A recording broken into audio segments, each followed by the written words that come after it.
I am Archbishop Sartain of the Archdiocese of Seattle.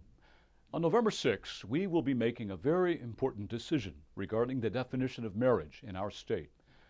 Voters will be asked to approve or reject a new law that completely changes the definition of marriage. As disciples of the Lord Jesus, we face a decision that is about much more than one's politics, party affiliation, or one's feelings. Our vote on Referendum 74 is about what we believe God has been doing from the creation of the world and how He invites us to be partners in continuing His work until the end of time. We love and cherish the ancient gift that is marriage between one man and one woman. Such a gift, which is the foundation of all human society, must be protected, nurtured, and held as sacred by us all. Marriage cannot be redefined. It is the foundational unit of all human society. The vocation of marriage is written in the very nature of man and woman as they come from the creative hand of God. In fact, just as God is the creator of man and woman, so is He the author of marriage. Thus, marriage is not a purely human institution. It springs from God's own plan for the world, for the good of married couples, for the birth and rearing of children, and for the good of all society. By redefining marriage as a mere contract between two persons, the new Washington state law would legalize marriage between couples of the same sex. In effect, this new law is saying that the loving, permanent, and faithful union of a man and woman in marriage, the unique pattern of spousal and family love, and the generation of new life are only of relative importance, rather than being fundamental to the existence and well-being of society as a whole.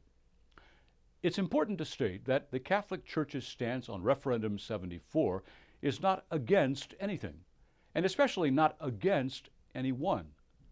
To the contrary, it is our stance for the gift of marriage, for God's plan for human society, for husbands and wives, for children. To suddenly change the God-given and time-honored understanding of marriage would be a very harmful thing for our state and for the world.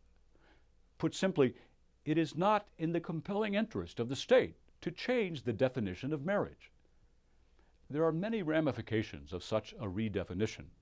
Suffice it to say that should marriage be redefined in our state, the very foundational nature of marriage for the good and strength of human society would be harmed beyond repair.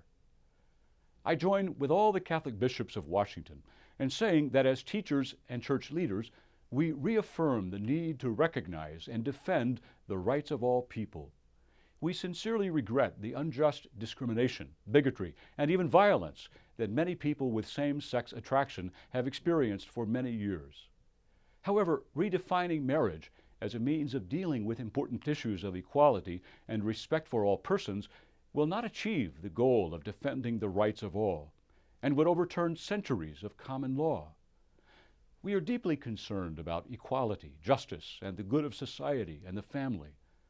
Our purpose is a positive one, to support the legal definition of marriage as the union of one man and one woman in order to promote the common good.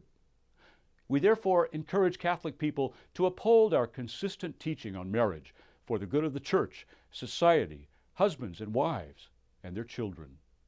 Therefore, we bishops reject the redefinition of marriage as a civil contract between two persons. Now I recognize that the issue before us is a sensitive one that touches many families and many individuals. My heart and my prayers go out to you all as you pray about your vote on Referendum 74. May God bless you.